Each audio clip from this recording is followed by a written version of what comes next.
Good morning. Good morning. Good morning to those of you who have joined us.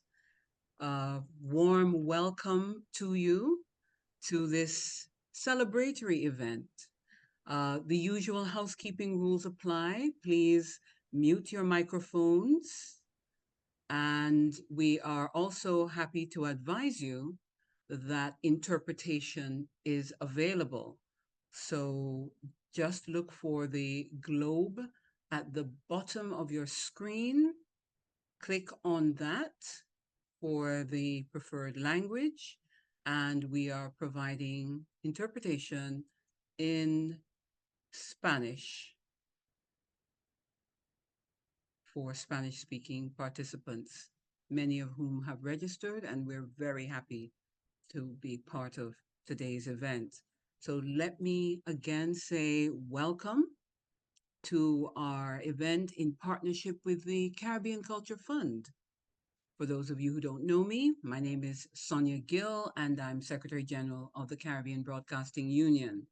And for those not familiar with the CBU, we were established in 1970 with encouragement from UNESCO and what was then the Commonwealth Broadcasting Association, now the Public Media Alliance. Almost 55 years later, the CBU has continued to be a significant actor in promoting regional integration and development from a media and communication perspective. Our mandate includes capacity building and training, media sector advocacy and support, as well as promotion of communication and information rights. Over the years, we've collaborated with international development partners, regional agencies, and commercial entities to promote better quality and greater quantity of particular types of content in Caribbean media. And one of our key strategies is through the CBU's Hallmark Caribbean Media Awards, which move into their 35th edition this year. We have three types of categories of awards: production, content creation, and the themed categories. And in the last themed categories, we work with partners to incentivize Caribbean media professionals to produce and publish development themed content. The CBU also draws on partner mobilized experts to detail technical criteria associated with particular categories. This innovative approach has been welcomed by our partners for the way in which it fosters media attention to and production of content centered on social, economic, and environmental matters that affect Caribbean society.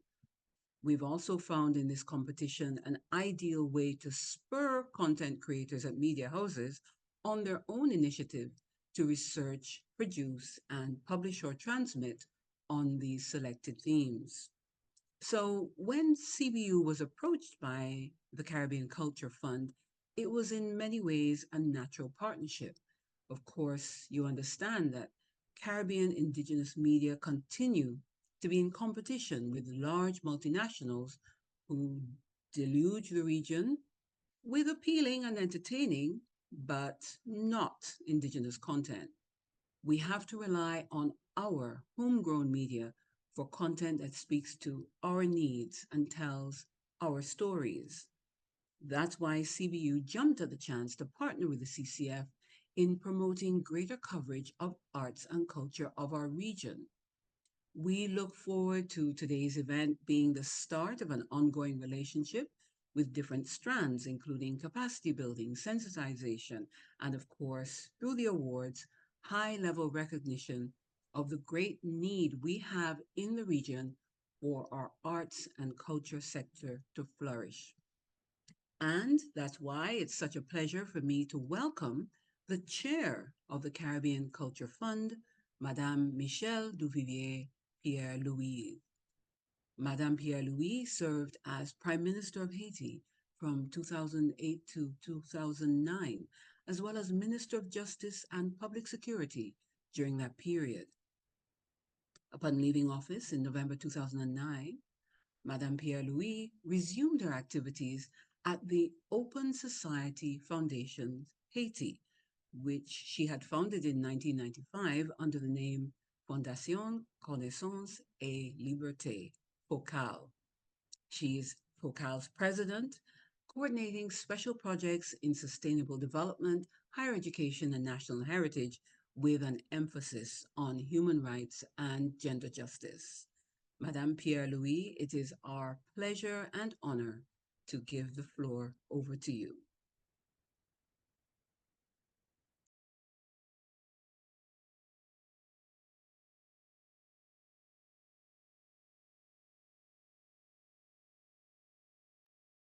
I'm sorry, pardon me, Michelle, but you need to unmute. I'm sorry. So thank you, Sonia, for your kind introductory words. Greetings to all. I'm speaking from Haiti, and I'm very pleased to be participating in this webinar. And as Sonia said, a very important event to the Caribbean Culture Fund. And thank you, Kelly, for having organized this event. The Caribbean Culture Fund is a new initiative that aims to support artists and cultural organizations across the region and its diasporas. The CCF opened its inaugural call for proposal in April of this year, and will announce the winners of its first grants in July. The overwhelming response to the CCF first call for proposal in April of last month, with over 400 applications, underscores the urgent need for initiatives that support the region's artistic endeavors.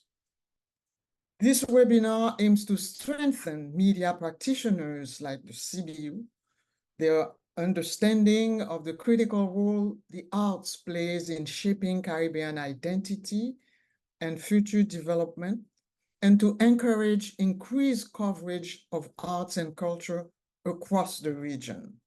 You've been doing that for so many years, so you are absolutely entitled to continue to do it with the CCF.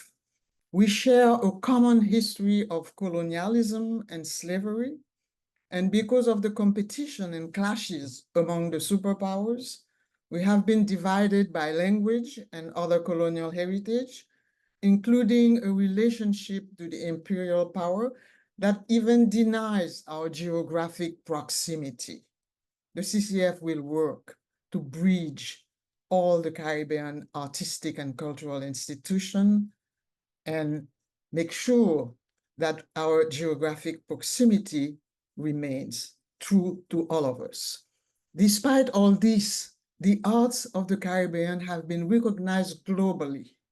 The visual arts of Cuba and Haiti, reggae music from Jamaica, calypso and soca music from Trinidad and Tobago, Caribbean literature all over, which has produced several Nobel Prize winners. They are a prime example of what the Caribbean is able to do.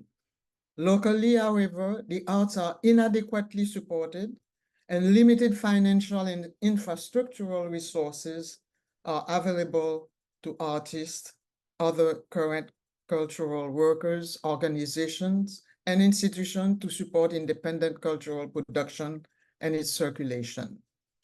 The grant funding that is available to cultural producers in the Caribbean often fails to reach where it is most needed and warranted, among others because of a lack of familiarity with grant availability and application processes, or because the requisite organizational structures are not in place. Grant funding, therefore, tends to go to organizations and individuals that are already well served by such support. Those Caribbean foundations incorporate philanthropic programs that support the arts. Furthermore, typically operate on national levels without attending to broader regional needs, and tend to be narrow and specialized in their focus, for instance, on youth and community programs, on education, and increasingly on cultural entrepreneurship. There are immediately obvious and urgent gaps in the funding support for creative production itself in the Caribbean. The Caribbean Culture Fund will provide comprehensive support for the arts of the Caribbean. by means of regular project grants and programs. Such support has not been consistently or inclusively available to creative producers in the Caribbean, and this has been a major obstacle to the sustainability, reach, and impact of the cultural sector in the Caribbean itself, and to some extent in the Caribbean diaspora. The CCF seeks to address this gap based on a sound understanding of the cultural, social, and historical dynamic of the Caribbean and the needs and potential that exist in the field of the visual arts, film, music, dance, theater, literature, the festival arts, and other cultural forms. We are so pleased that the CBU is with us along this new venture, and thank you in advance for what I believe will be a very productive partnership. Thank you. Thank you so much, Madame Pierre-Louis, and for expressing views that the CBU definitely concurs with. And now I have the pleasure of introducing my co-host for today, Ms. Kelly Magnus, the Executive Director Designate of the Caribbean Culture Fund. Kelly is a writer and development specialist living in Kingston, Jamaica. She has more than 2 decades of experience in philanthropy, having raised funds for Harvard University, UWI, and several non-governmental and international development partners, including the World Bank, the EU, the Commonwealth Foundation, the Inter-American Foundation, UNICEF, and UNESCO. Outside of work, Kelly writes on creativity, creatives, and the creative economy. Her writing has appeared in local and regional publications, and she's authored more than 15 children's books, several of which are included in the Jamaican school system under the Literacy 123 program, spearheaded by the Ministry of Education, Youth, and Information. Kelly, again, my pleasure to hand over to you as co-host and moderator for today. Thank you very much, Sonia, and good morning, everyone. It's such a pleasure to be here. I'm looking at the people signing in, and this feels very much like family. It's such a lovely mix of creatives, of media professionals, of arts advocates, and I think we are all united by our strong interest in the arts and culture of this region. As Michelle Pierre-Louis said in her opening, the CCF is a new initiative that seeks to support creatives and cultural organizations in the Caribbean and its diasporas. And I think it's important to note that this was an initiative started by artists for artists, and that's very much the spirit in which we are trying to work. Our focus is going to be on finding funding to support artists, but in that work, we've realized the need for us to support aspects of the ecosystem that will help us in that. And from our perspective, the media sector is a critical partner in being able to promote the work of artists, promote the work of the CCF, and to raise awareness about things that we need our citizenry to pay attention to. Our first call for proposals was announced in April, and we were overwhelmed by the response. We had, at last count, Michelle, about 470 applications that are meant to be, from which we intend to award 16 grants. But what is interesting in that volume of applications that came in is the breadth and quality of arts and culture initiatives that are taking place around the region. We will not be able to fund them all, but I think working in tandem with the media, we can make sure that greater awareness that awareness is raised about the value and the quality of that work. And we can try to make sure that those artists get some assistance in finding their audiences and in finding further funds to support their work. That's the spirit in which we've entered into this partnership with the CBU. And as Sonia said, we will be making 4 awards over the course of the next year. So we will formally announce the awards at the CBU Annual General Meeting in Belize this year in August. And then we will be encouraging the members of the CDU and media professionals more widely to create arts and culture coverage that they can then enter for consideration in the awards. The formal awards will be granted in August of next year. So there will be more than a year for applicants to develop more than one project that they would like to submit for consideration. We hope that there are very many projects created out of this award. The awards will be in 4 categories, one each for print, digital, television, and radio. But we're also really interested in seeing what kind of interdisciplinary projects might emerge as a result of this conversation that we have today and conversations that we intend to have over the course of the year with media professionals. So I encourage you to talk amongst yourselves, talk amongst your colleagues, network with artists in the countries that you represent. We will be doing some things that I ask you to look out for over the next few months, trying to put media professionals in countries in contact with some of the projects that we have seen at the CCF that we think really should be amplified and magnified in their respective territories. So please have a think about how you can contribute to this conversation, and we look forward to seeing your submissions next year. Just a bit of housekeeping. I need to apologize for the speakers who were scheduled to be on this morning's call who have suddenly both become ill. So apologies from Christina Newman-Scott and Claude Sarant, who cannot be here with you today. We will see if we can schedule another opportunity for them to speak with us. I also want to recognize Lorraine Mangon, who is also on the CCF steering committee, who has logged in this morning, and Dr. Verly Popé, who was instrumental in the setup of the CCF and wrote the feasibility study that has really laid the foundation for how the CCF will be operating moving forward. Our format for this morning will be quite simple. We're going to have a panel discussion featuring Michel Pierre-Louis and 2 speakers who I will introduce shortly. We will then have a feature produced by Camille Barrett, a media professional out of Jamaica, and then we're going to open the floor up for questions. So I'm going to ask you all to be good citizens and keep your mute on for the most of the conversation, and then our administrator Jessica will unmute you so that you can ask a question during the Q&A, and you can signal your intent to ask a question just by raising your hand. So now let me move on to our speakers. I think in testimony to how strong the arts and culture sector in this region, when you can find 2 speakers of the quality of the people I'm about to introduce with less than 24 hours notice, you know that you're working with a really rich bench. So I'm really happy to have this conversation this morning with 2 people who know the arts and culture sector in the Caribbean very well. Starting with Marielle Barrow.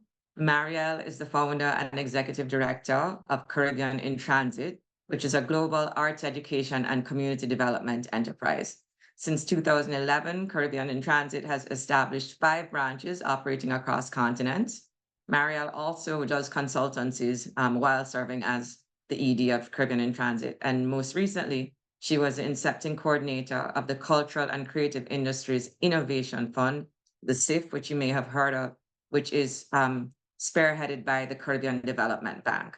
Marielle was responsible for supporting the CIF in developing a community of practice and numerous knowledge resources and over 10 accelerators across subsectors, supervising 40 projects. So she knows these arts and culture streets very well.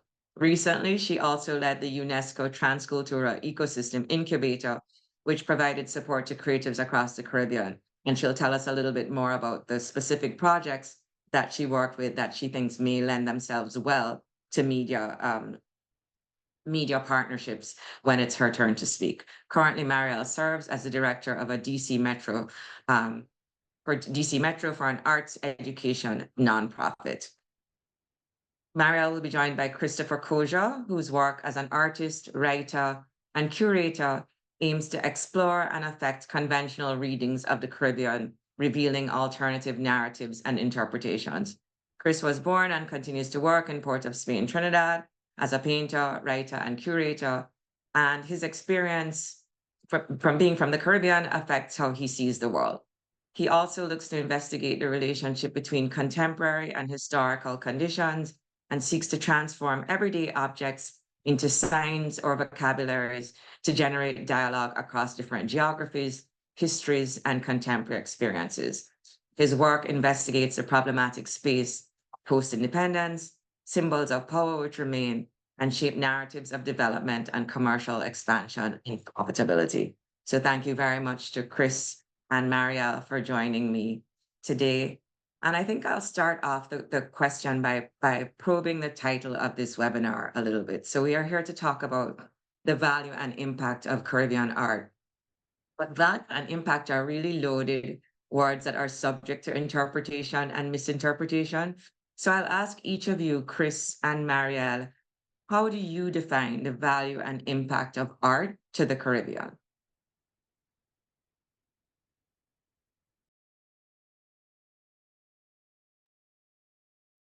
Chris, we'll start with you. Just remember to unmute.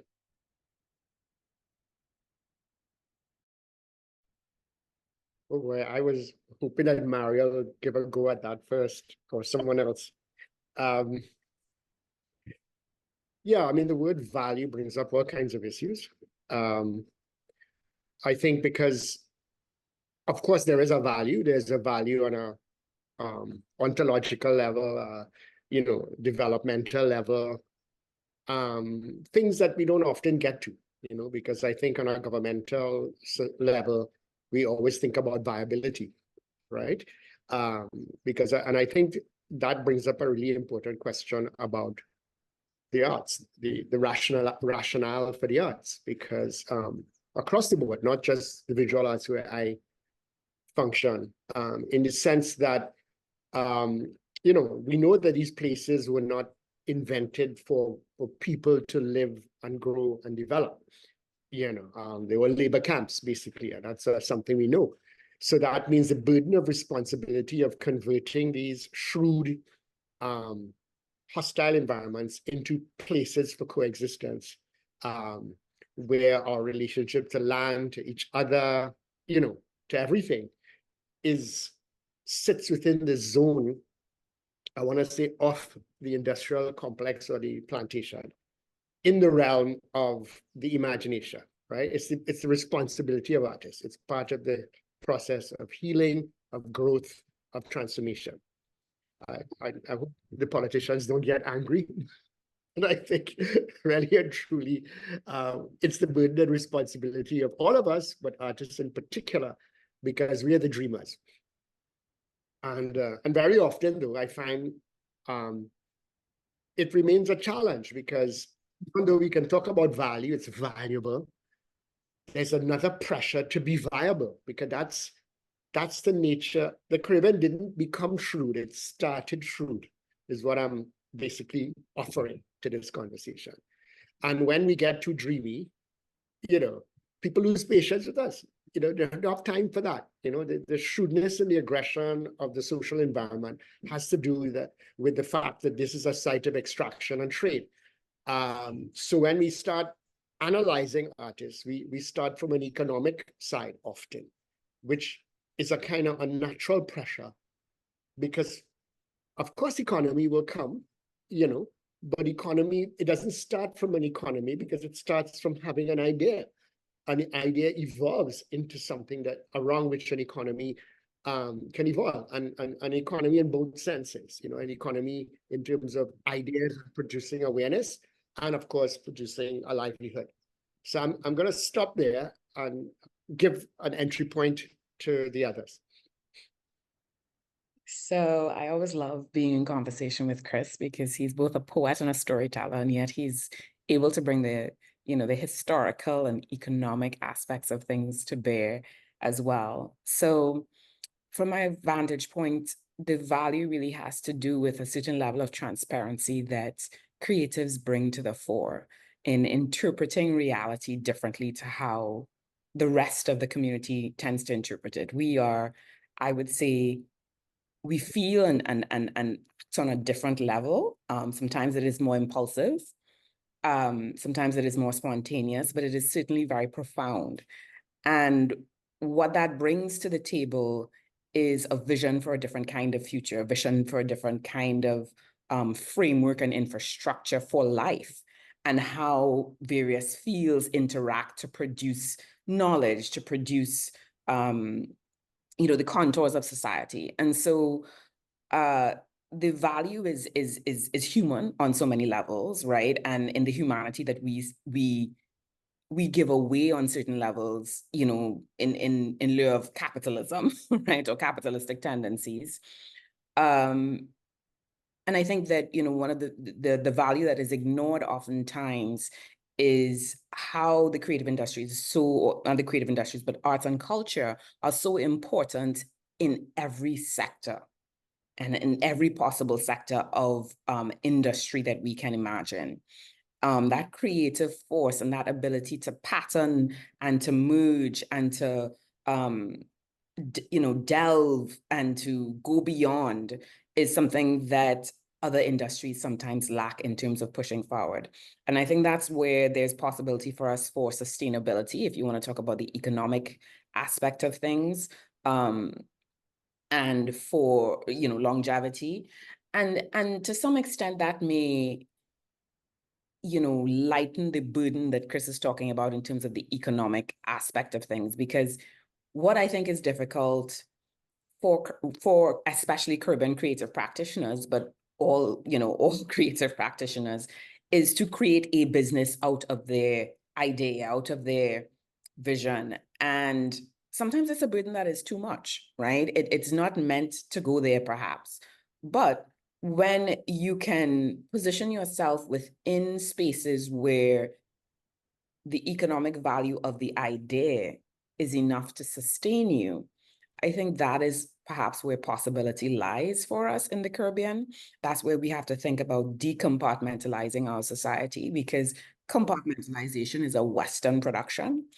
And in moving away from that Western production, we can begin to really produce something for ourselves that is more meaningful within a form that is more effective for our Caribbean and regional growth. Thank you, Marielle. I want to pick up on your idea of creative, the value of a creative being his or her ability to reinterpret or interpret reality for us in new ways. And it occurs to me that for that reinterpretation to really have value, it has to reach its intended audiences. So can you share with us examples in your work with Transcultura, in your work with different cohorts of creatives, examples you have seen where working with the media has been able to assist a creative to reach a wider audience or to reach a particular community of practice that is critical for his or her work? And I'll start with you, Marilyn, and I'll go back to Chris and invite Michelle to answer that as well. Well, I'll start with, you know, my own personal experience with Caribbean in Transit. We have a web platform that we're developing for creatives, or that we have developed for creatives, and that we piloted with this UNESCO Transcultura project, which allowed creatives themselves to interact with each other. And sometimes we are our first mouthpieces, right? We have to talk about the work of each other. And that, you know, that will eventually spin outward. In terms of, you know, broad media reference, I think we have to cultivate that very, very carefully. Caribbean in Transit produces a journal, an arts journal. And, you know, coincidentally, Chris Cozier is the editor, is one of the co-editors of our most recent issue. So I actually have it here. You know, you can't see it very clearly, but we have the physical production, Chris. And so it is important to write about what we do and to own that writing. One of the reasons that we produced a journal that was open access, even though it is, you know, very, very difficult to sort, is because oftentimes others write about us and then it gets shut behind closed.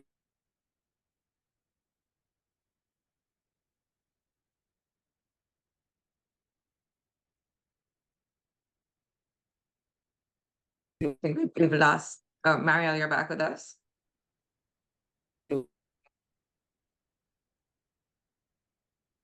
Doors because I'm frozen. You're back. Okay, wonderful. So I was saying that one of the challenges in the region is that our materials that are written on us as creatives, as artists, are housed within the institutions that we don't necessarily have access to. So if you're not a member of a university, you can't access the journals where work is written. And that means that then the media has to take up that level of writing in order to push outward for greater understanding.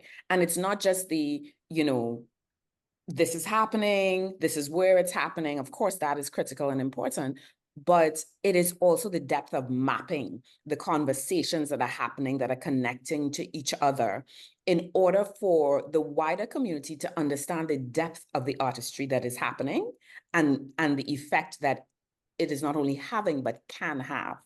And you often only really see that kind of work either in these kinds of academic journals and publications or in theses, right? But we have to get to that deeper level and ensure that the writing and the production and the showcase is keeping up with the artistic practice. How do we do that? In a plethora of ways. The web platform is one site that we are, trying to pioneer and push forward with. But the media, the broadstream media really plays a critical role in amplifying that kind of work, the work that we are already doing, and also helping to produce new writers, new producers of this content for mainstream media. Thank you, Mariel. I'll invite Chris and then Michelle to answer. I mean, we haven't heard from Michelle, so we should let her go first and I'll come after. Sure, thank you, Chris. Okay, over to you, Michelle. Is she there? She may have frozen for a bit, so we'll take your answer, Chris, and then we'll go to her. Okay. Well, I mean, listening to Mariel's thoughts on the matter, I picked up on one thing again, which is I talked about the artist being under pressure. Yeah, because I think the model in which we operate is still a raw material type of concept where these things are sort of exported, right? And we often say to ourselves that the refining of things into concepts and ideas happens in the elsewhere, right? I don't know what's going on. Is that me or no? I'm so sorry. I don't even know. I'm gonna have to close a program on my computer. That's all right. We right? I think we're all used to Zoom interruptions at this point. So I can't even shut down the program. I'm just gonna give you a minute to sort that out. Chris, sure. I'm gonna go back to Marielle if you don't mind. Yeah, go ahead. I'll try to get rid of that thing. I'll shut Okay, the program. not a problem. don't know Marielle, why- so picking up on your earlier point about how arts and culture sometimes happen in the Caribbean, one of the things we've noticed is that it's very often interpreted as entertainment coverage. So the focus is on what's happening and when such and such happened. This is who attended. How can the arts community work with media professionals to broaden and deepen coverage of the arts to capture some of the nuances that both you and Chris have raised? Well, I think we have to first think about it as audience education. And, Chris, in interviews that I did with him during my thesis, he spoke about, having to create the context in which your work is received, all right? Because the environment isn't ready to receive. And so, broadcast and media is much like that, in that we have to teach the audience how to receive. And you can think of that from a very structural point of view and a very strategic point of view, in terms of, if I were teaching a class on this and persons had never heard about it, or they had only heard about it peripherally, how would I go about teaching this in a way that is engaging, interactive, and enticing, right? And, interesting. And so what that looks like, I think, is for deep dialogue between media professionals and creatives to think about what about their work first is the most pivotal point for them, the most pivotal thematic ideas and constructions, where it has come from. You know, how do you tell the story about the individual artist? You know, to speak to persons on a human level first, and then engage them by, you know, the contextual. Oh, well, I was from, you know, in here, Sonia Dumas writes on Akazuru, and she talks about where Akazuru came from in Tunapuna, and then moved to Africa, and why Akazuru was so taken with what she experienced in Africa, because I think she spent some formative years there and then came back. So there's that human story, and how that human story interlaces with your creative journey. And you know, the various histories intertwined with that I think, you know, can create a thread that will help audiences engage gradually and more deeply, you know, going forward. So we need to think about those stories. We need to think about the pattern of telling those stories.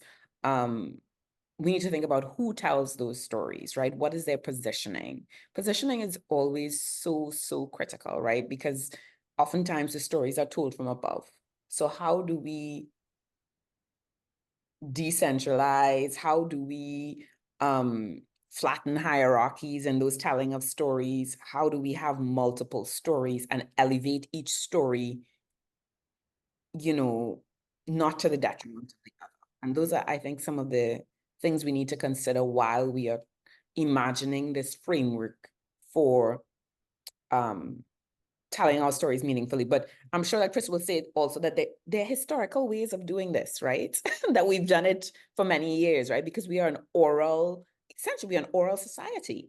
We come from an oral tradition. So what are those oral traditions, and how can we now use those foundations, those call and responses and so on, to make something new, to create something, you know, to move into the future? Thank you, Marielle. Chris, give me a thumbs up if you're ready to, if you're back on with us.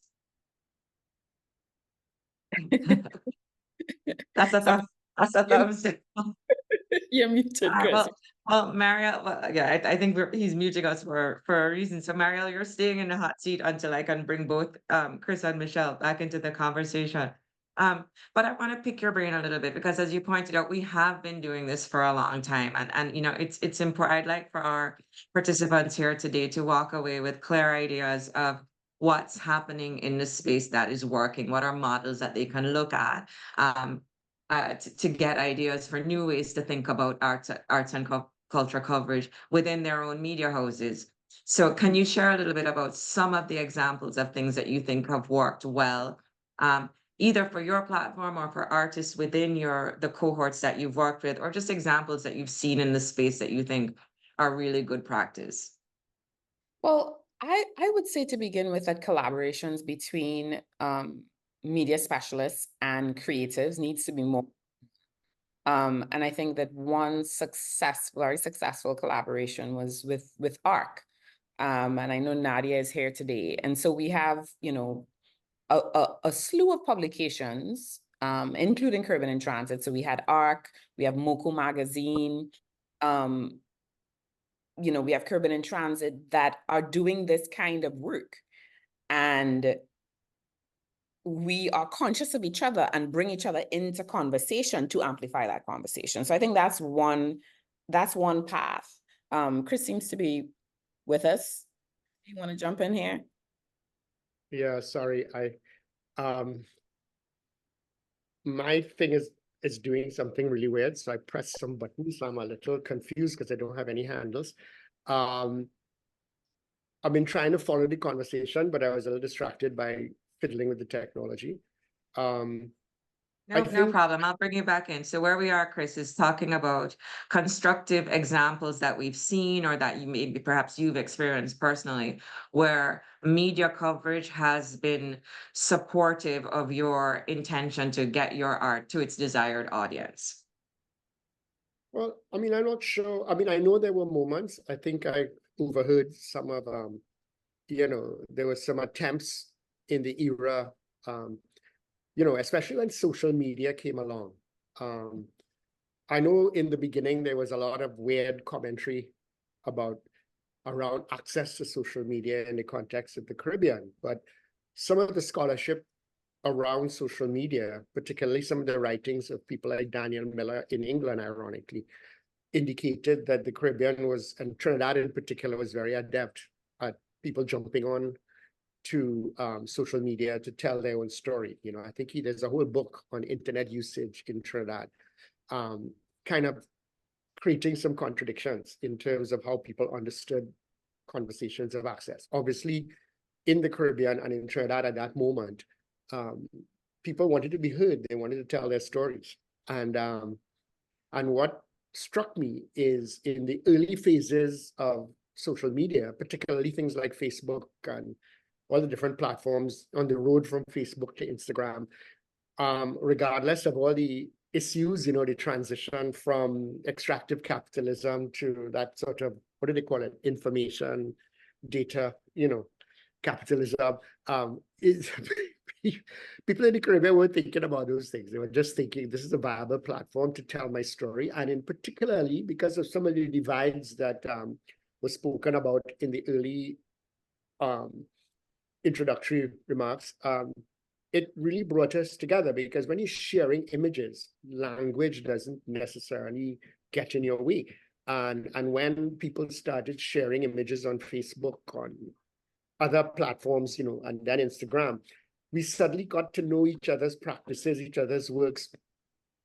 And also, so it wasn't just about getting the work out, it was about the communication, you know, online, you know, between traditional language barriers and so on.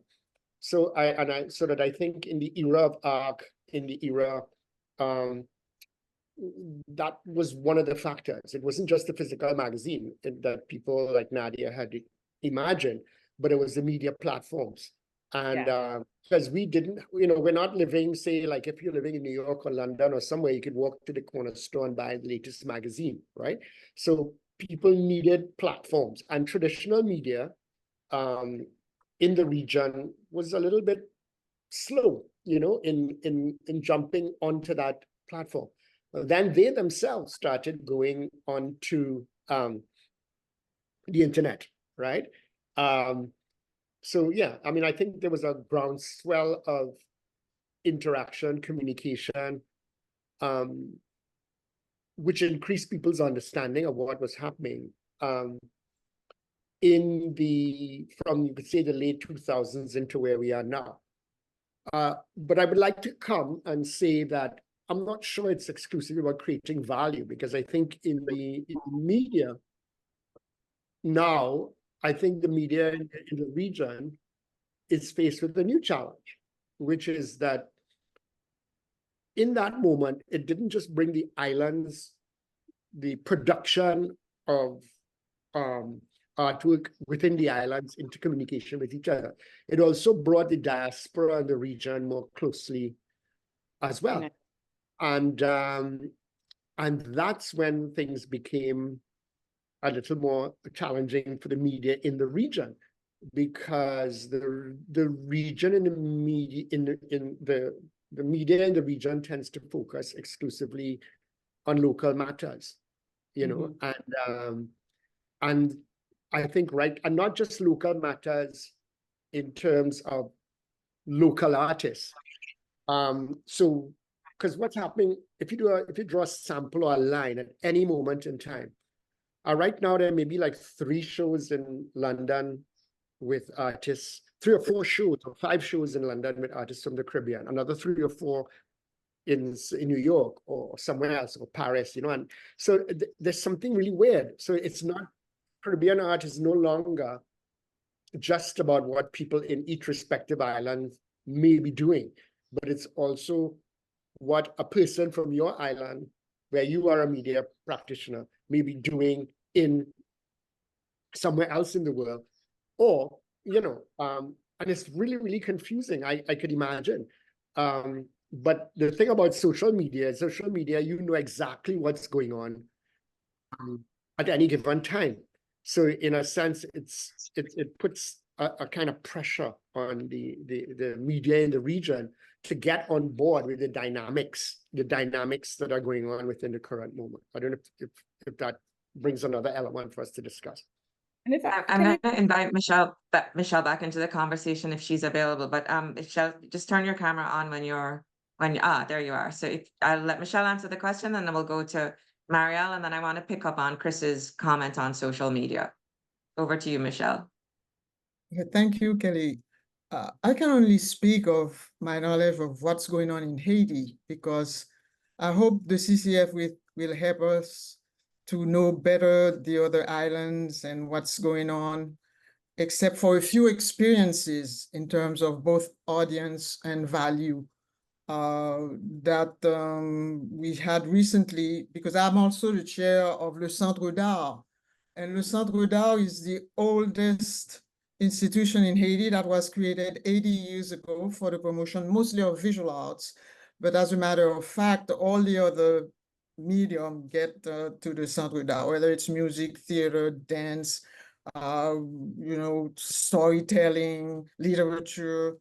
So this is what I can speak of. And even if I've traveled already in the Caribbean, it's very difficult for me to tell what's going on there. But Haiti is a very paradoxical country, you know.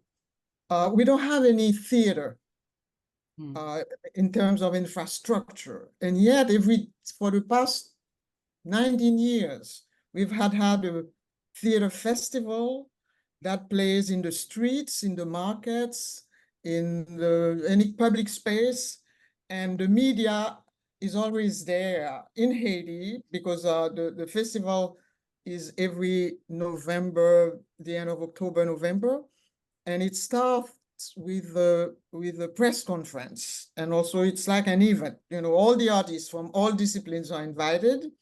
There's a press conference that is there to relay to the country, not just in Port-au-Prince, to the country, that this festival is going to take place for the next 3 weeks. And this is what is going, and the audience is totally with the festival. You know, we don't have places, but wherever we play, it's incredible what the effect that this festival theater has on the public. It is, of course, today it's relayed through social media and to the diaspora, but it's incredible, again, what this festival does, as it is also expanded to the provinces, and how it mobilizes not just the Haitian media, but the public and the audience. So this is an example of what is so paradoxical. Another one is literature. You know, Haiti, probably in the Caribbean, is a country where there's still a high level of illiteracy. And yet, our writers get to be known all over the world with prizes, with awards that are probably not known to the common Haitian, but at the same time, it's just amazing. And once they ask a writer, but to whom are you writing to? As in your country, we know that many people until today do not know how to read and write. And he said, I'm writing for them, because 20 years from now, 100 years from now, their new generation will be reading, and will be reading what we are writing for them and towards them now. So excuse me. So this is also an example of how the connection between the audience and the artist or the cultural institution is important. With regard to the value, I wanted to say something also. In Haiti, there are communities of artists living in extreme precariousness. And they are not creating for a market. It so happened that other people, you know, intermediaries can come and purchase and sell abroad and give them back something. But they have what I believe is called the sacred fire. this thing in their imagination that allows them to create in spite of all horrible conditions. Even today, as I speak, and the country is going down the drain, what artists have been able to create and to let it be known to our own media and our diaspora is just incredible. So they are not really speaking immediately about what is the market value of what I'm doing. What is the artistic value of what I'm doing? And even, you know, these artists are challenging our representations. They confront them to what's going on, to the reality, to our thinking, to our feeling. And that is the disorder that they create to force us to question and quit our own comfort zones and start to imagine a world that could be better. The artist cannot change the world, perhaps, but he or she can contribute to help us feel the necessity and perhaps the urgency to change the world. Thank you. Thank you for that, Michelle. I'm gonna ask Chris and Marielle to just share their final thoughts. Somehow we are at the end of our time and we will need to turn to Camille Barrett, who has a brief feature to share with us. But just closing thoughts from Chris and Marielle. Well, I think an organization like this, I mean, one of the things is that there's a need for incentives across the board in many of the things that we do in the region. And if I was a writer, I once did media consultancy, worked in a mainstream newspaper. And one of the things I thought of at the time, before the internet, was how do you create constituencies? How do you acknowledge, you can widen markets and create possibility by acknowledging what people actually do.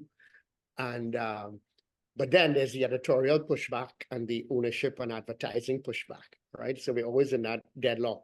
So it seems that sometimes the incentives for young writers to take on subjects and directions and look at things could come if there were incentives external to the expediencies, the shrewd expediencies of the media houses themselves, right? A counterbalance. In other words, why should I write about this show? Why should I write about that? If there were mechanisms that would just look at the excellence of what I'm doing and maybe acknowledge the initiative. Because from my experience as an artist, where people are looking at my own practice within the region, it's far and in between. People who will, I mean, I had a really bizarre, just as a case in point, when I got the Perez award last Christmas, it was very interesting. A journalist called me, but they were more interested in the amount of money that the award offered than the reason why I got the award in the first place. So I had to kind of say to them, well, look, please, give me a break. Are you curious about why this has happened in the first place? If there were, obviously he had been briefed by, editor. It's a story because it involves money, but it had nothing to do with my practice itself. So the incentives were external through organizations like this for writers to take on maybe unpopular but needed subjects in the critical realm around visual production. It might be quite exciting. I wanted to first thank, well, both Chris, but also Miss Pear Louis for sharing about Haiti in particular. During our Transcultural UNESCO Accelerator, and prior to that, our Haitian participants were so committed and driven, and this is what I know to be true of Haitians. For my thesis work, I did a comparative study of visual arts practice in Haiti, the Bahamas, and Trinidad, and I used a participant observation and ethnographic method to really understand you know, from an experiential point of view, what was happening. And what I came up with was that Haiti's artistic practice is what I called conductive. It was potent, and the potency of the art were connected to everyday life, and symbolic social life and circumstances and events. The artwork conveyed beliefs and lifestyles, and artistry as a lifestyle in Haiti has the capacity to transfer, to act as a conductor, to inhabit and to be inhabited by audiences. And this is why it's important. And, you know, I also, you know, listening to Ms. Pierre-Louis, it's really akin to our carnivals in terms of how the theatrical works are happening in the street. In essence, when we had our mask maker, oh my goodness, Minshall, you know, his theatrical, his carnival performances were theatrical performances that were enacted in the streets, and that made them so very powerful. And persons had the ability to almost involve themselves in that theatrical presentation, which made it more real. And then I described Trinidad as disjunctive, because we have all of these different artistic capacities happening, artistic forms happening, and in some ways they're conflictual and divisive, and yet so productive. Because what we find is that there are these competing ideologies that then have to learn to function together in one space. And it produces multiple counter narratives, which is the reality of what we're experiencing. And then finally, I looked at the Bahamas as a communicative space, because there was so much connectivity between not just the artists, but the industry formations. And so what I would say is that what the media has to take into account is the cultural capital that is being formed, and start to, again, map that cultural capital, because what my thesis looked at was how this cultural capital and the associations between artists, not just internally, but with the diaspora, made them more visible on that world stage. And that is what needs to be accounted for within media. But you have to start from the ground up. If not, you know, you're not matching the vibrancy and the vitality of what is really happening in terms of the Caribbean arts. Thank you so much, Marielle. Thank you, Chris. Thank you, Michelle. I'm sure we're going to have a lot of questions, but I'm going to turn now quickly to Camille Barrett, who is a member of the CBU and a media professional in her own right. And Camille will be sharing some of her recent work. And I also believe, Camille, we have a clip that you're going to share with us. Hello, everyone. So I did a quick presentation, if that's okay, as to the importance of media playing its role, especially hearing the discussion that took place earlier on as to why we need to amplify and help partner with artists and persons who express culture in different ways. All right, so I'm going to share my screen.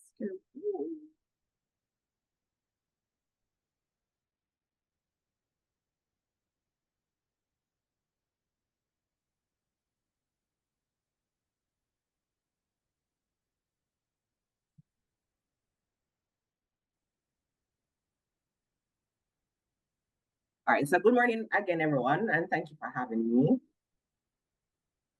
I am a television producer at TVJ, and throughout my career, I've been passionate about storytelling, particularly showcasing Jamaican arts and culture through features and documentaries. And I'm excited to be a part of this discussion, especially with the partnership with the Caribbean Culture Fund and the Caribbean Broadcasting Union. I'm here to share my experience and to encourage my fellow Caribbean colleagues to actively participate in celebrating our arts and culture through media coverage.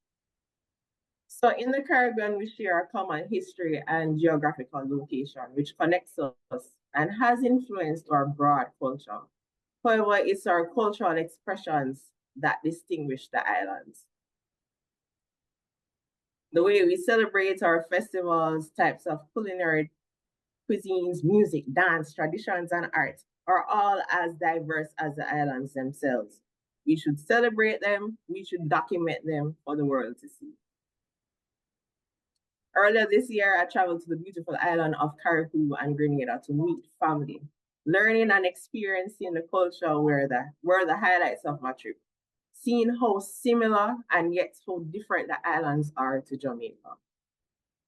Differences like being able to island hop on small plane and the food. I went with my aunt to get roti, and what's pictured on the left, which is a flatbread, is what I had pictured I was going to receive, but instead it was a meal wrapped up, as you can see in the picture on the left. And this led to a fun debate as to which roti is the true roti. Both Jamaica and Caribbean boast resilient maroon communities. These are descendants of enslaved Africans who fought for freedom and established independent settlements. While Jamaican Maroons are distinguished by where they are located on the island, the Caribbean Maroons, on the other hand, have distinctive tribal heritage, which can be traced back to specific African tribes with their traditions and culture. Recognizing and celebrating these cultural differences fosters a sense of regional pride and allows for enriching cultural exchanges. Media serves as a bridge, as it plays a crucial role in not only documenting and preserving, but also promoting our diverse arts and culture by capturing the stories of artists, people, and their experiences in communities. Media platforms can amplify these and attract a wider audience to experience the Caribbean's cultural treasures, which leads to economic benefits and social development. As people of these islands, we media practitioners have a deep understanding of our culture and traditions, and therefore are in the best position to effectively prepare material about them and to share with a wide audience. Let's not leave it to foreigners only. The next two slides are clips from feature stories that I did on two Jamaican artists. Both express their love for the Jamaican culture in different ways. Hi, I'm Dana Ball of Ball House Design Studio from Westmoreland, Jamaica. Our designs are inspired by Jamaica, the people, the culture, things that we may not necessarily think we can make a product out of. We always hear people talk about brand Jamaica, but what does that actually mean? It's essentially what I'm doing, taking parts of our culture, making it into a tangible product that can be sold and consumed by not only locals, but people who appreciate Jamaican culture or just love beautiful things inspired by the Caribbean, inspired by the tropics. So we will do things like a patty plate or a patty Christmas ornament or an ackee Christmas ornament. We have a breadfruit collection. We do our dancehall queen salt and pepper shakers. So we try to put as much of our cultural stamp in the pieces. So they may not be flag colored, but as a Jamaican, you will get that warm, fuzzy feeling when you see one of our products. And if you are somebody who has visited Jamaica, you know it's something that's authentic, that's made by Jamaicans, and you know that you're getting a piece of Jamaica.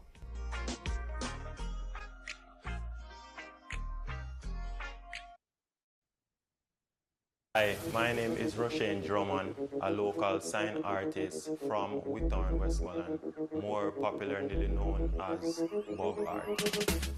Dancehall love me everything. Dancehall love me everything. Dancehall love me everything. My style is very vibrant and it speaks Jamaican. I try to be very different from other artists, just simple letters in sign art and so forth. I try to use my letters and my words to speak to the public.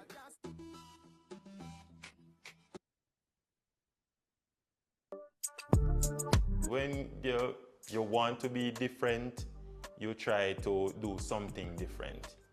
For instance, this side of Jamaica, we do like a lot of grave paintings. And that's being different, ended up being a signature for me. It all started in is it 2006, 2007? I consider Jamaicans in Westmoreland to be like modern Egyptians. Right. So I recently was a part of a docu-series entitled Tourism Tomorrow. The objective of this project was to promote sustainable tourism. From a documentary, I was able to showcase a different side of Jamaica other than the traditional sand, sea, and beach when we speak about tourism. Sections of Kingston with several neglected and unsightly buildings. Under the Kingston Creatives Project, art was used as a part of the strategy to rejuvenate the area. It fostered cultural exchanges as the art depicted different aspects of the Jamaican culture. This ultimately created a space that not only attracted Jamaicans back to the area, but tourists as well.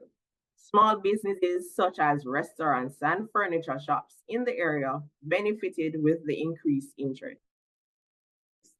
This documentary told the story of the impact of art on the community of downtown Kingston. It highlighted the experience of people in this area and the transformation that is taking place. Here's a piece of this documentary. Downtown was pretty much a booming business district for many years. In around the 70s, a lot of them moved out and there was a lot of crime and violence. Gunshots rang out in downtown Kingston. Shooting incident in downtown Kingston yesterday. We can hear gunshots firing, and we can also see that Bedford Street is blocked. Because of that, people started to avoid downtown. A lot of the buildings that were left behind deteriorated over years, and that left this town looking a bit more dark, neglected. Kingston Creative saw that as an opportunity to revitalize the town with art as a catalyst, bring back to life and breathe life into downtown Kingston. I'm from Kingston, so big the city in my heart. You're not fit us, is where we come from where we go, and everybody understand.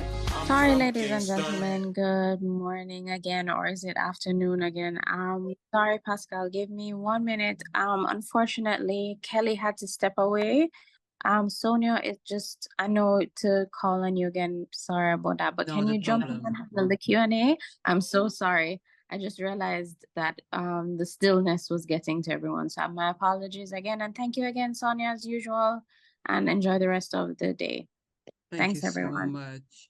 Camille, I want to give you the opportunity to just close off your presentation after showing us the clip from Kingston Culture, and then we'll get into the Q&A until Kelly returns. Well, that was the end. The Caribbean is a treasure chest overflowing with artistic and cultural gems. It's time we unlock them for the world to see. Thank you. That's a wonderful call to action, and I am happy to involve those of you who have been enjoying this discussion so far. I see that very patiently, Pascal M. has been waiting, so please unmute your mic and proceed to direct your questions to any of the presenters who have been sharing with us so far. Over to you. Hello, everybody. I was really happy to listen to all of you, Sonia, Kelly, Michel, Pierre-Louis, and Christopher. So I would like to come back on the 2 or 3 things. One of the things is the numbers. 470 dossiers, 16 places. Somehow I see all the papers and the work all the artists and associations have been putting into getting helped. And I don't know, but I think a lot of artists now feel that you need to learn a new language to actually be able to propose something. So a lot, and there I come back on what Michel Pierre-Louis was saying, how there are amazing artists in Haiti, and those people, so often the best artists actually are not going to make it into doing a project because they don't know how to fill all those papers. So somehow I think it's nice to do calls, but sometimes it would also be really interesting because all of us, different islands, have in common that the milieu artistique is not huge. A lot of people recognize the great artists, and sometimes I think artists wish they would be called on. The other reaction, when Christopher was talking about the media and how they're interested in their own artists and the importance of the media. And it's true that somehow, I don't know how it could be that there is a media where you can actually go see all the other islands artists and projects, or that it's more, I mean, that sometimes there is a real effort on showing artists that are not from each of us different countries. So listening to all of what was said, that's a bit the reaction I wanted to propose, and thank you for this webinar and the work that is being put in place and everything. And I'm Pascal Mona, former director of the Centre d'Art in Haiti, artist, and I'm not sure what else, but lots of different things. Yeah. Thank you so much for that, Pascal. My co-host is back. I'm going to hand over to her, but let me answer a little bit the second part of your reaction, and then I'll hand back to our expert presenters on the earlier part. In terms of a space where there is greater visibility for regional culture and arts productions, that is very much what CBU is about. We have a very simple, but we are expanding on it, strategy called the Media Share Portal. And through that portal, our members, free of cost, can access programming from other members.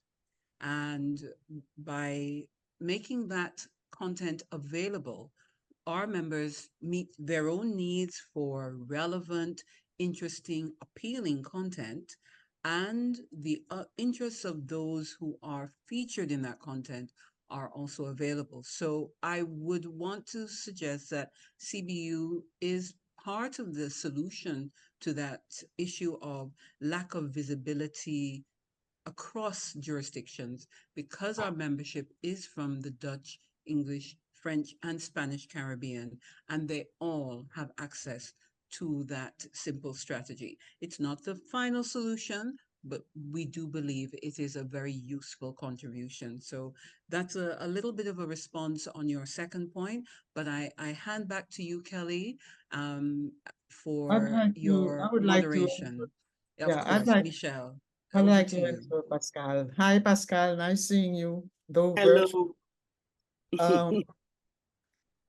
Pascal, the first call for proposal was an experiment.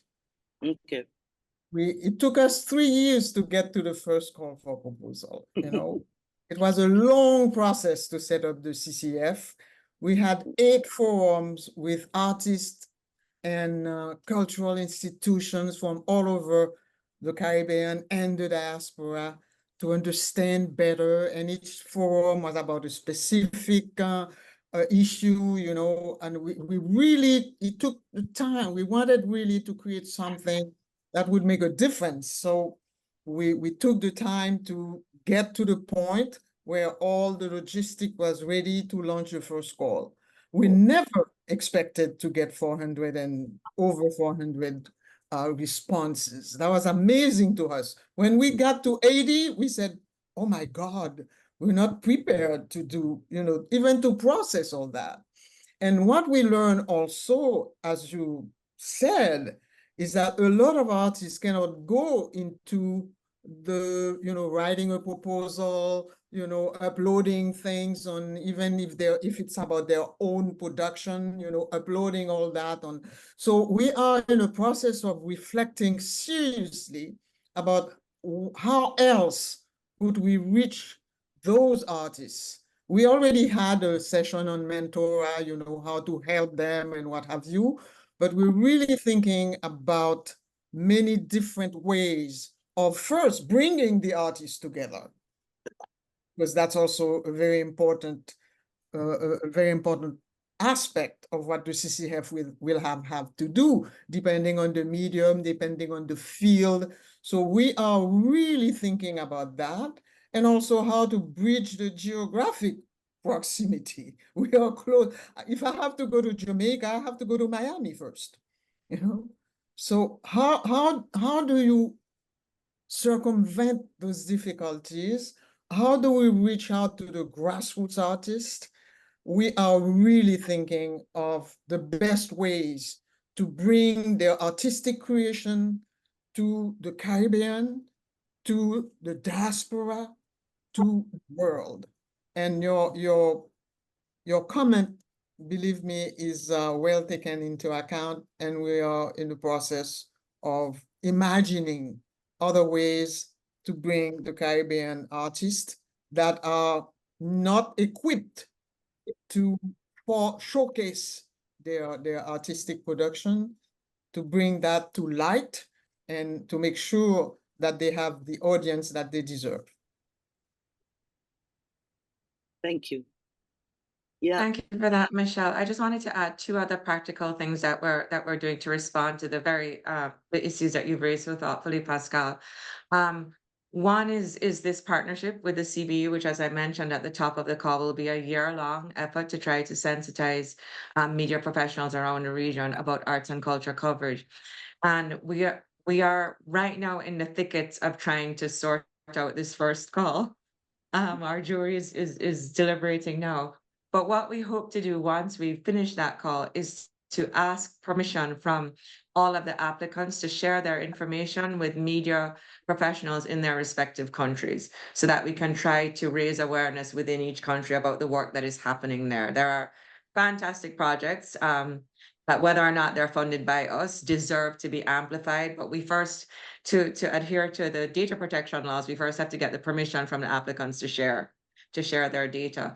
The second thing that we're doing is, I'm happy to report that we have just received funding from the Mellon Foundation, so that we will be doing more rounds in 2025.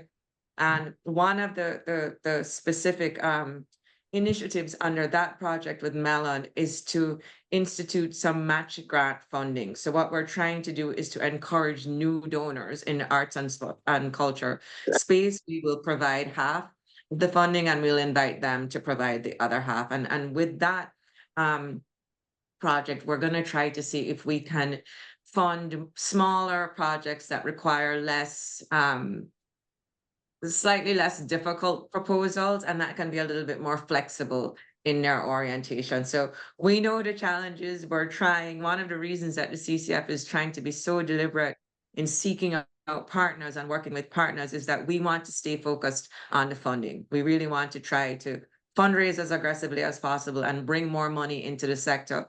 But we recognize that that there are capacity concerns, and there is programmatic work that needs to be done, but we're trying to find the right partners to do that, so that we can focus on just bringing in more funding for arts and culture. Can I react to that? Yes. I remember going to Morocco at one point where we were artists, there was funders, and at that reunion, there was a lot of talks, and most of the artists said the same thing, where how come sometimes people don't just call us up and say, hey, we see the work you're doing, and here we want to recognize the work you're doing. And also, in terms of the formats, there's always different formats for every calls. Wouldn't it be possible for artists to just present their projects the way they wrote them and not obligatory have to go through a model? That's a wish.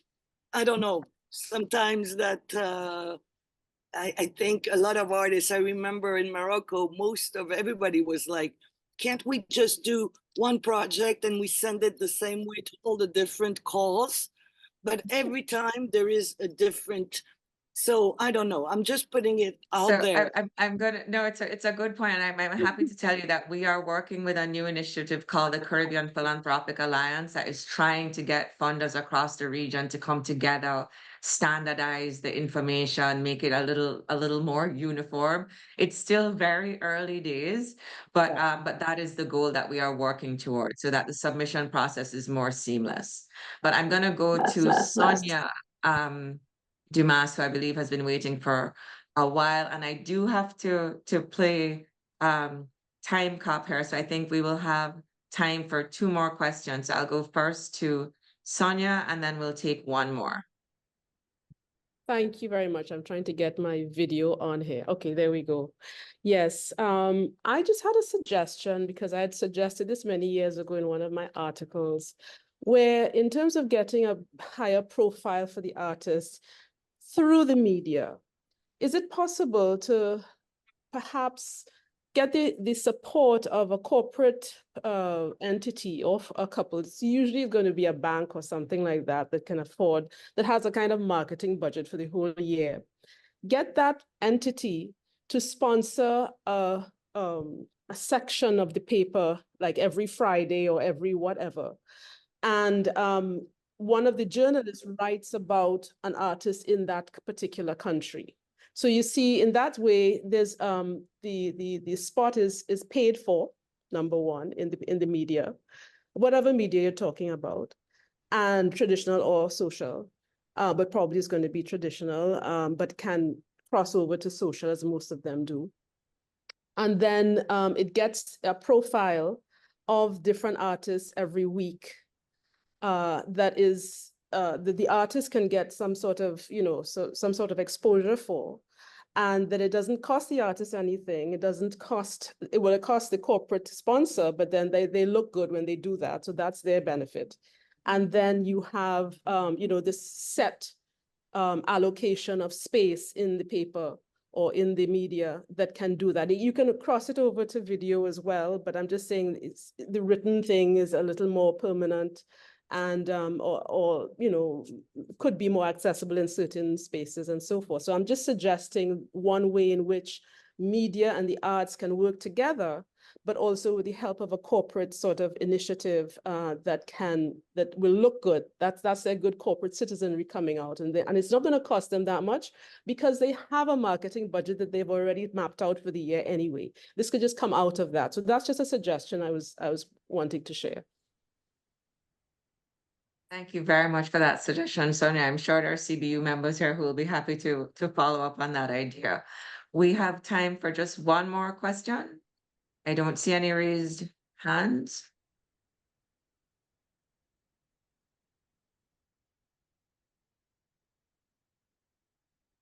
Mariam, we'll take Mariam and then Jewel. Hi, good morning, and I'm from the Dominican Republic. And first of all, I wanted to thank you for this initiative. I am happy to be here. I'm not sure it's a question, but kind of a concern I have. In my country, and I could say that in other countries in the Caribbean, but I've noticed that the youngest, for example, are students, due to the influence of other cultures, maybe through the social media. I have the feeling that they're kind of losing that connection with their identity as Caribbeans. I see it in the art they do, in the videos they post, for example, in the social media, the way they kind of look and talk and create, influenced by other cultures, but kind of forgetting who they are. And I see it also as a teacher of kids and teenagers, the way they kind of forget that they're Dominicans, for example, in my case. And I ask them about Dominican culture, and they don't know. And even as a university student, I study art history. I see, for example, that in the program that I study, we don't have a subject called Caribbean art. So even if at that level of studies, we don't study Caribbean art, imagine for kids and teenagers, we don't have it either. So my fear is that we are here to kind of fight for our position in the world as Caribbean artists, but within the country, a Caribbean art is not studied and it's not paid much attention to. So I was kind of just thinking, what can we do, or what else can we do within our countries to remind our kids of who they are? What kind of activities or projects can we think of? I think that's excellent food for thought, Mariam. One of the questions I had hoped to ask was how social media influencers and content creators can contribute to this evolving Caribbean art ecosystem. So that may be another topic that we revisit at another time. But thank you for that. Jewel, I will give you the last question. Good morning, well, almost afternoon, colleagues. My challenge with these conversations is they're always so short. I feel like as we warm up, it's time to say goodbye. I wanted to go back to the lady 2 interventions ago that said that you could get a bank to sponsor a program. Trust me, that is not as easy as it sounds. I used to produce and present a program called Eye on the Arts. In my tenure as a broadcaster at the Caribbean Broadcasting Corporation, I struggled with 11 seasons, all at the expense of the Caribbean Broadcasting Corporation. People loved it. Everywhere I went, somebody would tell me that they saw it. They started buying prints because of it, but we could never get it sponsored. So I think part of CCF has to be a more foundational work of encouraging corporate Caribbean to sponsor projects like this. Even in Barbados, where there's the Cultural Industries Act, that if you contribute towards cultural works, you can get that back in your taxes. It is still difficult to get corporate Caribbean to put money into projects of that nature. I envy places like Haiti and Jamaica and Trinidad, which have rich cultural heritages that you can see all over the place. In Barbados, I feel like we're forever struggling just to get recognition, just for people to understand what the cultural industries bring to the table. And then you get this thing where every now and again, the Minister of Culture says, oh, a report came out saying that the international cultural agencies earn $2 billion. And you feel like they're saying, yeah, we can get some of that. So let's do this for the arts or that for the arts. But it never really has any substance. It always feels like it's just a money grab. And then like, the artists always have to sing for this supper. But I'll end it there because I know we're wrapping up. But conversation was amazing. Please, more of this. Well, thank you for that, Jewel. And I can promise you there will be more of this. I'm happy to say that the next topic we will be looking at will be arts and culture philanthropy in the Caribbean. We're going to be doing that in partnership with the Caribbean Philanthropic Alliance.